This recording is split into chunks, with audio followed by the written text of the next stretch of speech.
Setiap 10 November, dua hal yang ikonik ini selalu akan tampil. Setiap 10 November. Satu, suara menggelegar dan berapi-api dari Bung Tomo diperdengarkan. Dua, foto Bung Tomo yang menunjuk langit dengan backdrop garis-garis melingkar yang konon adalah payung. Film kolosal Pertempuran Surabaya 45, Merdeka atau Mati, memvalidasi fakta itu. Musisi beken Leo Christie ditunjuk memerankan sosok Bung Tomo. Tapi bagaimana dengan puzzle-puzzle sejarah yang lain? Mengapa misalnya Bung Tomo yang ditonjolkan sedemikian rupa? Bagaimana dengan tokoh yang lain? Saya ingat ketika para pentolan 10 November bertemu dengan Soekarno, lalu menerbitkan keputusan atas apa yang hari ini kita kenal dengan Hari Pahlawan itu, nama Bung Tomo itu tidak ada sama sekali. Ketika Soekarno bertanya tentang tokoh, maka para tokoh yang berkumpul bersepakat bahwa ikon sejati 10 November adalah Arek Surabaya. Bukan tokoh ini, bukan tokoh ini. Bukan nama si ini dan bukan nama si itu. Karena itu saya kira stadion lama di Surabaya itu yang ada di Tambak Sari namanya adalah Gelora 10 November. Penamaannya bukan diambil dari tokoh ini atau tokoh itu. Saya Muhyiddin M. Dahlan, dokumentator partikelir Warung Arsip, jas merah Bung Tomo. Ikon 10 November yang gak ada di tengah palagan pertempuran Surabaya. Adalah pertama-tama dan pada tahap utamanya membangun jiwa bangsa.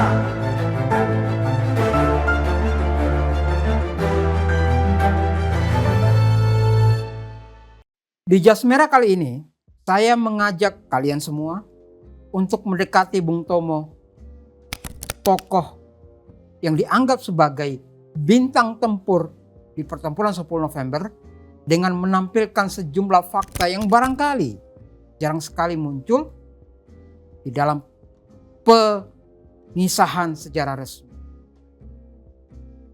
Saya sebetulnya sudah beberapa kali menulis rangkaian esai tentang Bung Tomo di beberapa media, termasuk di Mojok. Nah, saya mencoba meringkaskannya untuk jas merah. Mari kita mulai. Fakta pertama, Bung Tomo itu jurnalis. Jangan dilupakan. Kalau ada daftar 1001 jurnalis Indonesia, tolong masukkan nama Bung Tomo. Dia adalah wartawan freelance suara umum di Surabaya. Tidak mudah ya. Dan koran ini menjadi salah satu koran besar di kota Surabaya, kayak Jawa Pos itu. Pimpretnya itu pernah ditangkap tahun 33 kalau nggak salah, karena dianggap terlibat dalam pemberontakan kapal 7 di perairan Sumatera. Pasalnya, koran ini memberitakan secara bersambung jalannya pemberontakan para klasik komunis di atas geladak kapal yang namanya Zeven Provinsen. Saat Indonesia merdeka, Bung Tomo kemudian ditunjuk, kalau nggak salah ada Malik, mengelola kantor berita Antara dan Indonesia. Karena suasana genting, maka hanya radio yang diharapkan punya peran menggembleng semangat Arek Surabaya. Itu fakta pertama ya, jurnalis. Kedua, Bung Tomo itu adalah pimpinan Barisan Pemberontak Republik Indonesia, BPR. BPR itu punya radio, namanya Radio Pemberontakan. bekerja sama dengan RRI. Pusatnya itu di Jogja. Oke, dan lewat radio inilah kita mendengar pidato yang menggelegar Bung Tomo itu. Tunjukkan bahwa kita ini adalah benar-benar orang yang ingin merdeka. Dan untuk kita saudara-saudara, lebih baik kita hancur lebur daripada tidak merdeka. Sebelum kita tetap merdeka atau mati. Dan kita yakin saudara-saudara, pada akhirnya pastilah kemenangan akan jatuh ke tangan kita. Sebab Allah selalu berada di pihak yang benar. Percayalah saudara-saudara, Tuhan akan melindungi kita sekalian. Allahu Akbar, Allahu Akbar, Allahu Akbar. Merdeka! Allahu Akbar.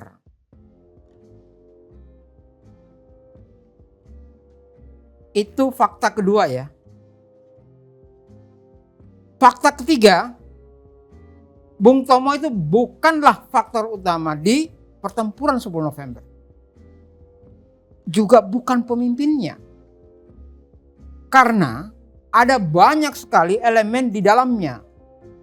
Laskar yang tumbuh dalam kampung. Misalnya ada PTKR. Polisi Tentara Keamanan Rakyat. Ada Hizbullah.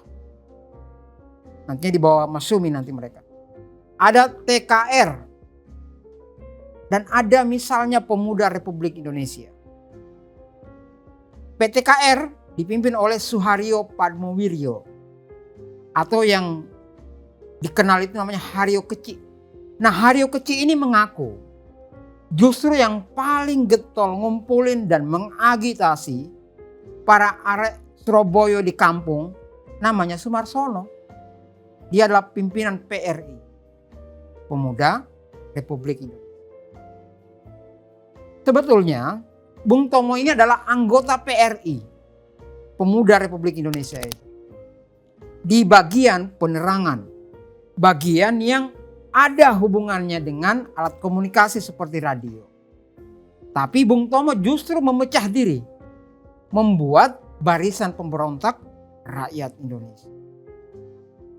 Sejak Bung Tomo itu keluar itu dia nyaris dikeroyok karena dianggap menjadi faktor pemecah. Itu yang ketiga. Yang keempat, fakta keempat ya. Saat 10 November, saat pertempuran Surabaya meletus, saat para pimpinan dan arek-arek Surabaya bersabung nyawa di gelanggang tempur, tahu nggak? Bung Tomo itu nggak ada dalam kota. Coba kalian baca biografi Ketut Tantri. Ini terbit pertama kali tahun 65 bulan Januari. Ketut Tantri ini adalah orang Amerika kelahiran Inggris yang tidak puas dengan negaranya bergabung dengan Republik. Judulnya itu adalah Revolusi di Nusa Damai, terbitan Gunung Agung. Cetakan pertama 65. Dari sini saya tahu kemudian Bung Tomo itu tidak ada dalam peristiwa 10 November. Lah di mana Pak Bung Tomo itu? Di Malang, bos. Alasan Bung Tomo minggat dari Surabaya karena, nah ini dia. Karena katanya kepalanya sudah ditarget oleh sekutu. Dan saya kira alasan ini gak kuat. Karena para pemimpin lain justru ada di gelanggang kota Surabaya. Memimpin arek-arek. Ketiadaan Bung Tomo di Surabaya itu barangkali memberikan validasi bahwa Bung Tomo memang bukan faktor yang penting. Itu yang keempat. Si Bung gak ada di kota Surabaya di saat yang heroik itu terjadi. Yang kelima, fakta kelima, 10 November tidak hanya terkenal dengan membumbungnya teriakan Allahu Akbar beserta seluruh kata religius pengobar semangat juang. 10 November juga penuh dengan kelahiran kata-kata makian yang kemudian menjadi khas Surabayaan. Jancuk itu jelas dan tidak ada keraguan di dalamnya, lahir dan ari-ari pisuhan itu lahir dalam pertempuran Surabaya. Nah, maka saya jadi ingat salah satu pisuhan komandan PTKR ya, ketika perang di Parit itu. Parit itu dekat Unair, Universitas Airlangga gitu. Namanya si Hasanuddin. Udah macam-macam itu, makian-makian, maki-maki orang Inggris. Itu ya faktanya, bahwa enggak hanya Allahu Akbar dihasilkan 10 November, tapi juga seluruh makian yang ini dan itu. Itu yang kelima. Yang keenam, fakta yang keenam adalah poster Bung Tomo. Masih ingat kan? Yang sangat bertenaga, patriotis, menunjuk langit dengan backdropnya garis yang melingkar itu nggak sedang menunjukkan gelanggang 10 November, nggak ada di sana. Dan kalau dicari-cari, nggak ada foto ini di 5 babak pertempuran Surabaya.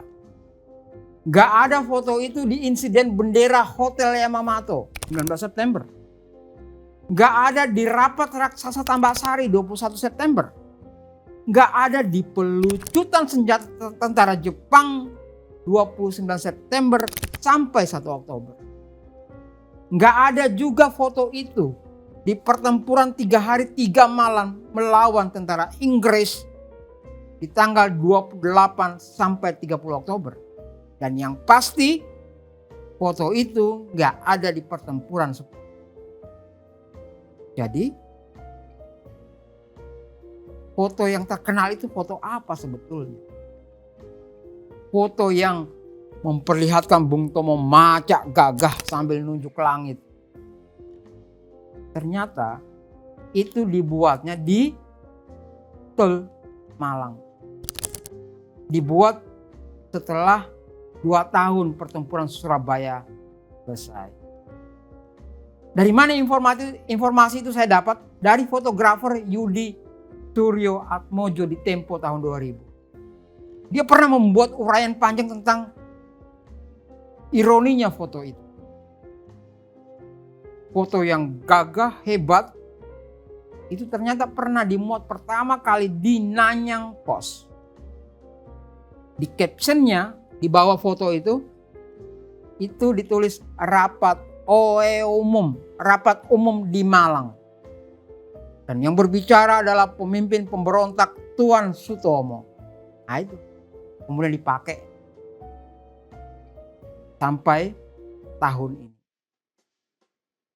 Itu fakta ke-6 tentang foto yang salah tempat, salah kostum. Fakta ke-7 adalah, kita masuk ke-7 ya. Dan ini mulai agak jauh dari 10 November. Tetapi masih satu rangkaian dengan cerita Bung Tomo. Di saat Panglima Besar Jenderal Sudirman membawa para laskar Republik masuk keluar hutan, ngusung bedil, perang gerilya, dan itu kira-kira di akhir tahun 1949. Bung Tomo justru ikut gerilya? Enggak. Sedang nyari kerja lewat loker, lowongan kerja. Saya sebetulnya kaget ketemu dengan satu berita kecil yang terselip di Harian Merdeka yang dipimpin oleh BM Dia. Judulnya itu menggetarkan sekali itu. Tahu judulnya apa? Bung Tomo majukan rekes. Tahu rekes itu apa? Rekes itu kalau buka kamus bahasa artinya surat lamaran kerja, titik. Saya kan langsung bayangin kan, Indonesia dan pejuang sedang ngapain di bulan-bulan saat Bung Tomo justru nyari pekerjaan di jawatan, nyari pekerjaan di BUMN saat negara berada dalam situasi yang sangat-sangat genting. Nah, di artikel Merdeka tadi itu disebutkan, dan memang agak sengit, Bung Tomo minta pekerjaan pada 2 jawatan tapi ditolak. No, tanda pentungnya dipisah. Itu anak judul.